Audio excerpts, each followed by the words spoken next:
কখনো খেয়াল করেছো কিনা আমি জানি না, কিন্তু একটি চায়ের কাপে ভেজানো সামান্য বিস্কুটটিও আমাদেরকে অনেক বড় একটা শিক্ষা দিয়ে যায়।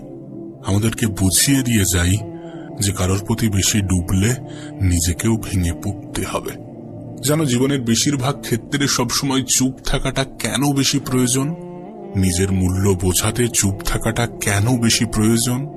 খুচরো পয়সার আওয়াজ সবসময় বেশিই হয়, কিন্তু বেশি টাকার নোটে কোনো শব্দ নেই। এটা তোমাকে আমাকে অনেক সহজে বুঝিয়ে দিয়ে যায় যে নিজের মূল্য বোঝাতে সবসময় চিৎকার করার কোনো প্রয়োজন নেই। একটু চুপ থাকো, একটু চুপ থাকো, একটু সঠিক সময়ের অপেক্ষা করো। সময় তোমার হয়ে তোমার জবাবটা ঠিকই দিয়ে দেবে। এ পৃথিবীর সব থেকে দামি জিনিসগুলির মধ্যে একটি হচ্ছে আত্মসম্মান।